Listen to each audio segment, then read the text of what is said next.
There we go. There's a nice gill there, Tony. Look at that. Wow, isn't that a beauty?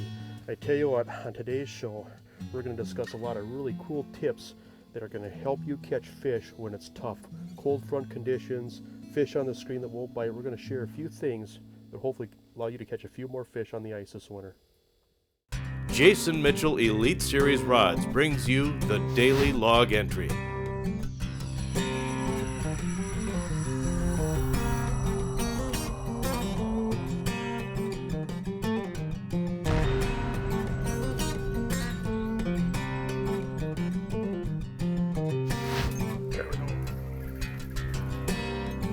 There we go. Oh yeah, another nice bluegill right there. Isn't that something? Right, that's a beauty there.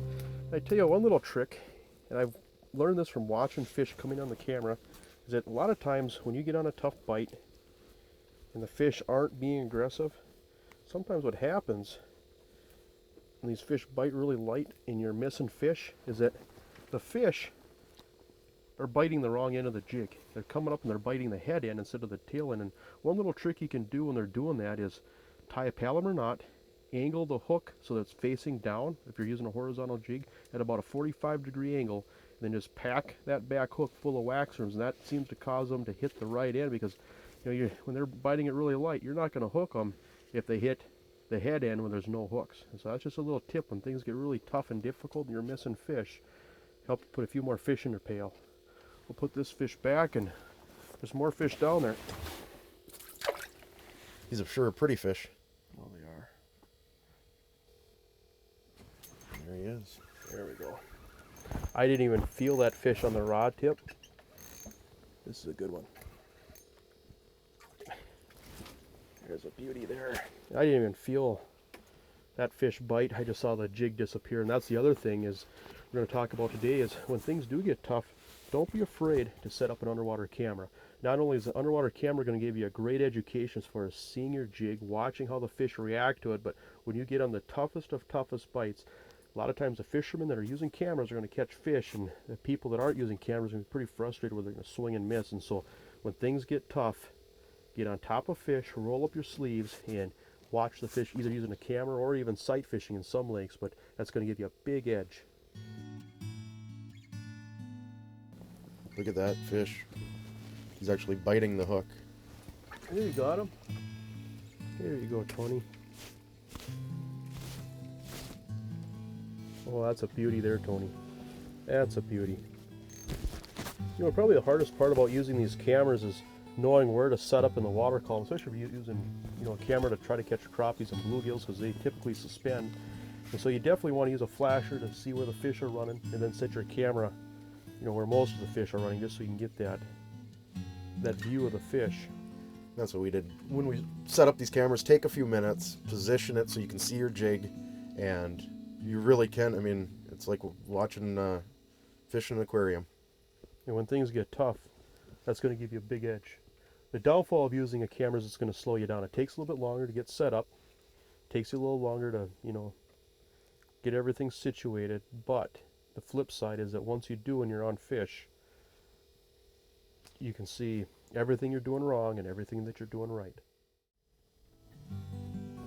There you go, Tony.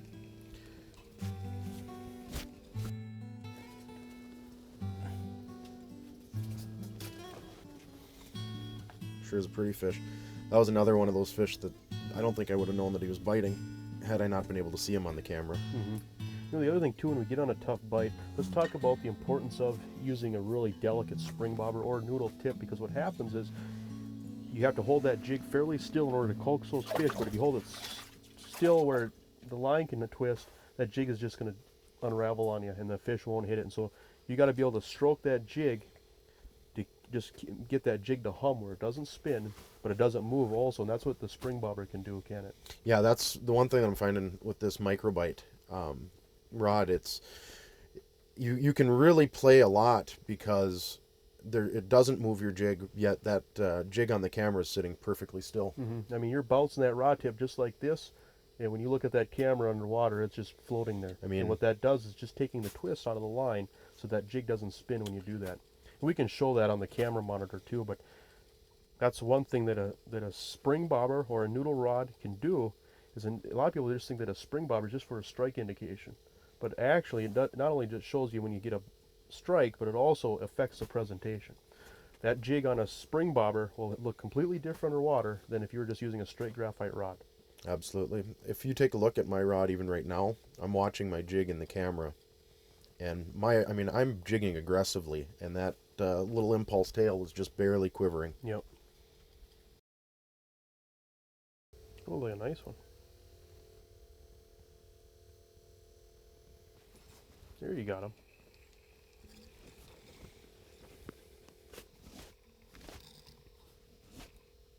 That's a beauty there, Tony. There we go. That's what we're looking for. That's a dandy there, Tony. Yeah. You know, watching that fish come in on the camera, he just kind of played and sucked and sucked and sucked, and trying not to set the hook was the hard part. What's a good tip on that? My tip, I guess, has always been when you see the jig disappear, let her, set the hook. Yeah, and that's what this is doing, and that's where, with this little tail, I was watching the tail disappear, and I knew he wasn't getting to the hook yet. Once that jig disappeared, then I set the hook on him. It's kind of like fishing topwaters. It's easy to set the hook early. Very easy. What's also amazing, especially when you get in deeper water, is just how far that fish has to chomp down on it and then coast forward before you see the rod load. It really is. It really is an eye-opener. You have this in your head a lot of times where the fish bites and you see it instantly, but just with the stretch of the line, even if you're using super lines, those fish do have to coast forward a little bit, holding that jig in their mouth before they ever move a rod. Yeah, that's, well, as we were saying, that's the one thing on the camera is it's easy to set the hook a little too soon. You almost have to wait for it.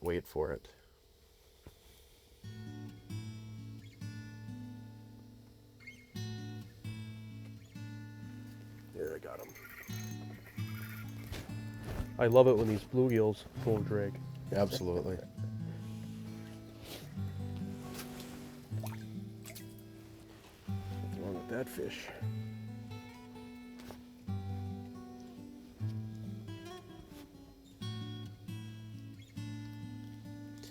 Another use of this camera, when they came in aggressive there, I had one come and just bite the end of the tail and managed to mess up the plastic.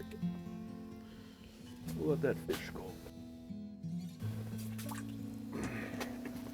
I feel good about letting loose big bluegills because there's not as many places where you can find nice bluegills anymore, you know it? I'll show you a little thing that I think can make a big difference when you're dealing with tough fish. On really, really hard bites, where you can just tell the fish are knocked down. So, you get those stretches where the weather's stable.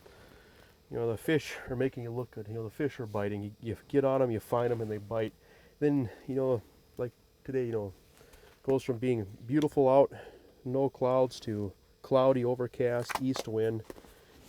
Harder to find them. When you do mark the fish, they're not racing up to greet you. You just tell it's going to be a tougher day. And one thing I like to do is take wax worms, and providing that it's cold out, I'll leave them out in my pickup overnight so that they die. I don't know what that is, but it's like a fresh wax worm. If they're more than a couple days old and they're dead, they don't seem to have the same taste and smell that the fish like. But pop that wax worm so all the guts juice comes out of it, and that tail just flops, and there's something about that when things get tough, to me, that'll catch them when nothing else will. It'll outfish fresh wax worms, and it'll definitely outfish dead wax worms, but just freeze them enough to kill them and use them fresh, and that is and pop them so that all the juices can come out. And that is just a very effective little tip that can scratch panfish when things get really tough and it's just hard to get them to bite. And you'll see that wax worm on the jig, it'll just kind of flop when you have it hooked right. So it's got a lot of action, but it's just got a lot of smell getting put out in the water.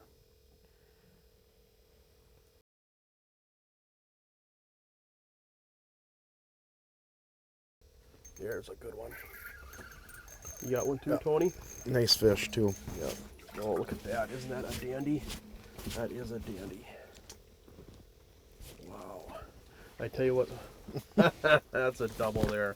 I tell you what, we're working for them today. We're throwing out all the stops, but just because you have tough conditions where a lot of these fish don't want to respond to your presentation doesn't mean that you can't roll up your sleeves and There's still fish down there. figure out a few things to get it done.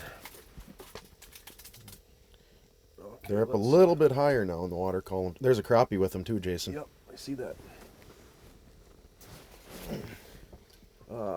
I got a fish looking right at the camera. And that crappie is back there too. Yeah. Boy, they're really down there. Look at that. Just as soon as you get it down. There's so many fish down there now. Oh, here we go. There's a crappie. There's a nice crappie there. I tell you what, there's just so many little tips and tricks, I guess, that can coax fish when things get tough. And a lot of these things that, you know, we've learned just by fishing with a lot of good fishermen from across the country over the years. And, you know, we'd just like to share them with all of you so that maybe even if you just take one or two things that can just help you catch a few more fish, you know, that's, you know, worth it.